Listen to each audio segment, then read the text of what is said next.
There are moments in your life where, yeah, it's overwhelming. You're trying to figure out what needs to change about you to get the outcomes that you want. Is it your mindset? Is it what you feel emotionally? Is it like, what is it, God? This conversation is for the people that are asking that question. God, spirit, ancestors, whatever your belief system is. If you're listening and you're asking the question, who do I need to become to be completely satisfied with my life, my health, my money, my relationships? What needs to happen next in order for me to see in real time what I have been longing for?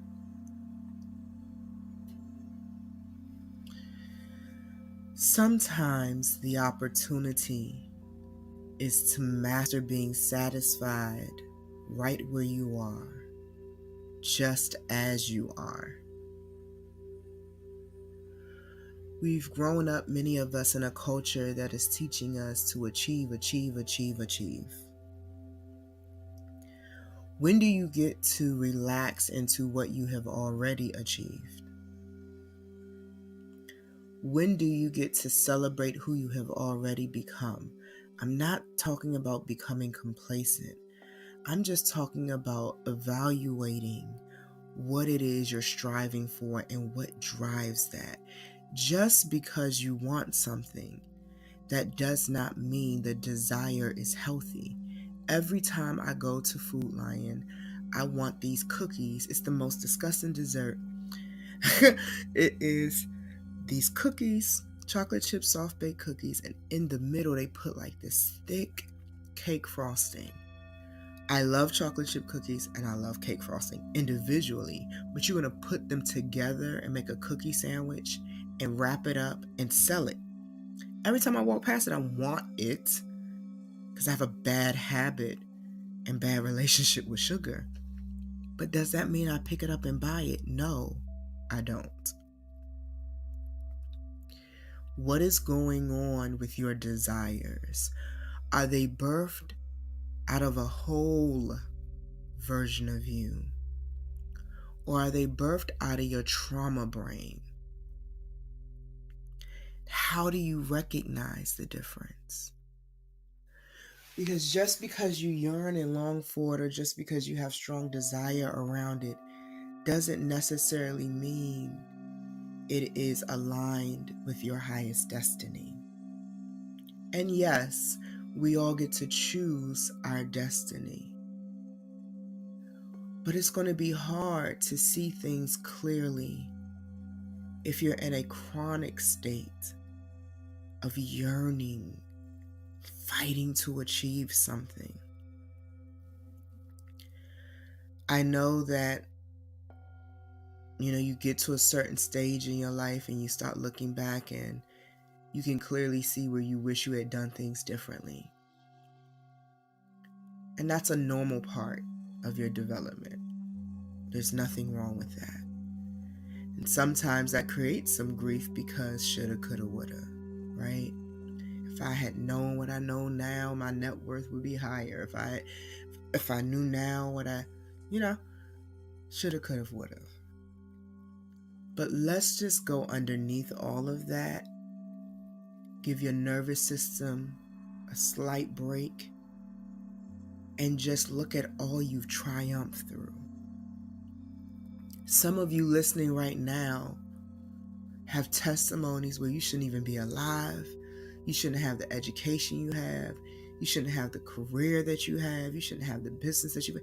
Like some of you listening have been entrepreneurs for decades, like literally decades. And for some reason, it has become so hard to applaud yourself, to honor your journey, your wisdom, You matter. You woke up this morning. That means something. That breath that is in your body right now is physical evidence that God is real and in you. The fact that you can means something. It doesn't mean that you got to go try and be the next great thing in your industry or try to be what everybody else needs you to be. It just means you're here. And that's special. You're important to Earth's plan. I just want to invite you to think about what it is you're trying to do and why. If it's to keep up with everybody else and try to get what other people have, how sustainable is that joy? If it's because somebody planted in you and you were a child that you're supposed to be what they think you should be, maybe you got to sit back and decide for yourself who you are and live that from your core.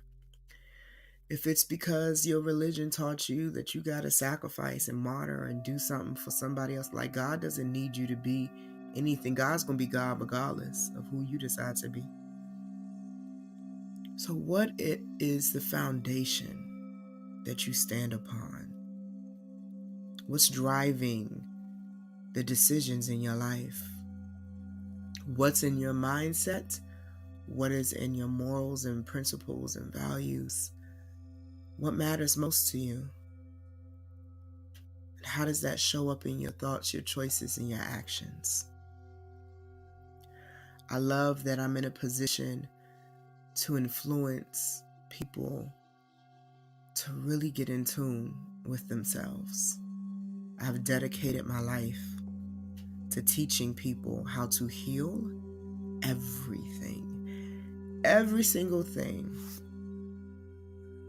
that a woman needs to be empowered, whole, and healthy. My company provides.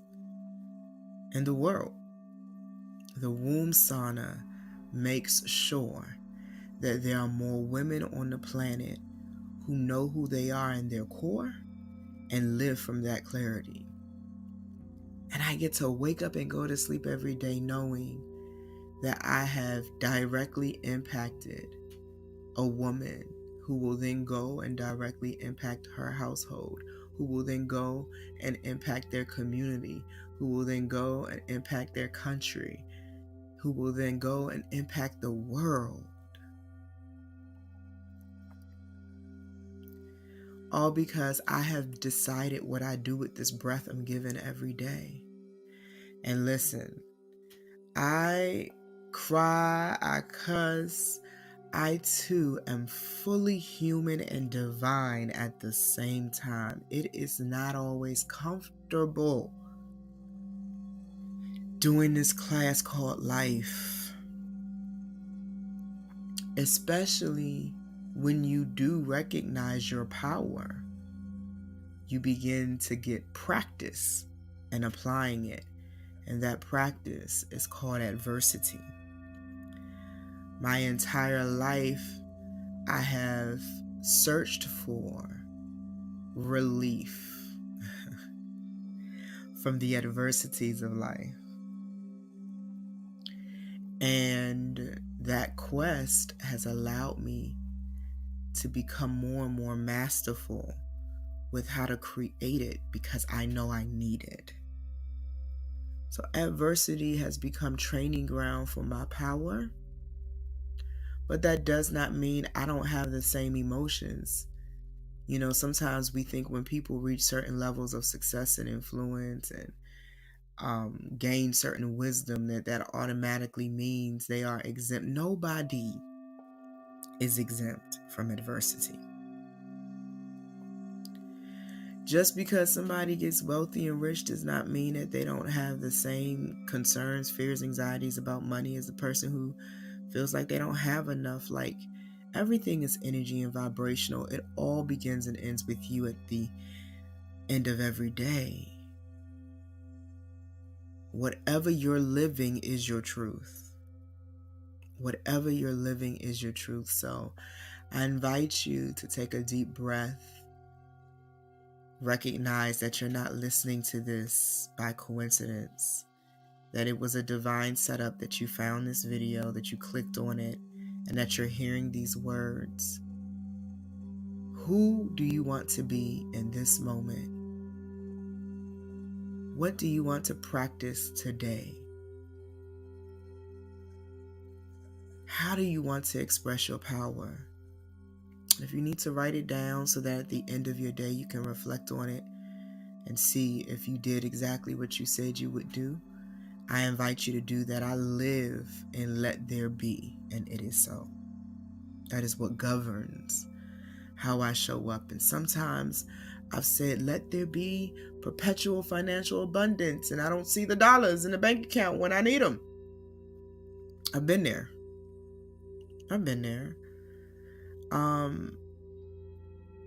But do I change what I've decided? Because what is happening externally, what is happening internally, I don't yet see externally. No. I've studied my creative flow and my creative process. I know how I manifest and create. I know based on how much energetic capacity I have, how much emotional discipline I'm able to apply in the moment. I know that my life, my body, my money, all of it is obeying my command. And so I command wisely and intentionally my life. I don't just achieve. I'm God embodied. I create. So do you. For years, I didn't know that this is who I am. It's my composition. It's how I'm designed as a child of God. But once I became aware, it took things to another level vibrationally. Because when you know more, you become more. I'm hoping this conversation is helping you know more about yourself. I'm hoping that if you are new to my energy and you just came into my orbit, that you join my email list at thewombsauna.com, that you book an appointment and start your journey of going deeper into what it looks like for you to be deeply connected and intimate with your womb and your power. I hope that if you are a healer, way shower, teacher, empower, educator, that you literally will go and apply for my Womb Sauna Practitioner training program. Because we need more people like you embodying this work, this power to help women heal everything. If you want to monetize your God-given gifts to empower women, you can find a home and beautiful community at the Womb Sauna University. We have certified practitioners in 17 different countries, and it continues to expand. We have people all over the world living, chanting, and offering our message and blueprint to heal everything. We do not just do a spa service at the Womb Sauna. If you Google or go to the testimonial tab on my website, you will see that the women, hundreds and thousands of people online, rave about our ability to transform their life. We do mind, body, spiritual work here. We provide the industry standard in terms of professional yoni steaming and creating a business, including this in your business model. We not only teach our students how to do the technical pieces of this work, we teach them to believe in themselves. We teach them to monetize gifts, how to use their voice to command income, how to be visible, accessible, and powerful, and set themselves as experts on social media and in the world, and be a leading voice in the conversation about how women need to heal and how do they do that. So being a Womb Sauna practitioner is an anointing. It is a high calling, and I am ringing the alarm, saying, come. The application is free. You will be able to schedule a 15-minute conversation with one of our enrollment advisors to talk about our program in detail, understand what's in each learning module, understand how the curriculum is structured, and then you'll be able to proceed into enrollment. And it's an incredible experience. My students say it changes their lives being in the program and graduating from it. So anyway, I'm very passionate about what we have put together. We do have the best training program in this industry, and have for over 10 years. For over 10 years. We give our students everything they need to succeed, and we encourage them to choose to succeed, and to win every year. Now, whether or not every student does that is their decision, but all of my students know who I am and how deeply involved I am in their success. So, I hope you heard something you needed to hear. I felt compelled to just have a conversation with you about your desires, where they're born from, and what's driving you and motivating you. Evaluate what you're standing on, and if it's solid or is it a little shaky. All right, so if you heard something that really, really blessed you, go ahead and let me know in the section so I can interact with you. Share this video, like this video, make sure you're subscribed, make sure you got your notifications on, because algorithms, right? And if you want more content like this, you have to tell these platforms that you enjoyed what you received in order for them to continue to push the content to you. It's about a relationship. Don't just take. What do you give back? Social media holds us accountable to socializing, right? So I actually am serious when I say I want to see your comments and your feedback and be able to interact with you that listened and hear your thoughts about this conversation. All right, so you know how to do that below, and you can tag me too if you need to. And if you have not connected and joined our email list, go to thewombsauna.com, join our email list. You'll also see at thewombsauna.com/event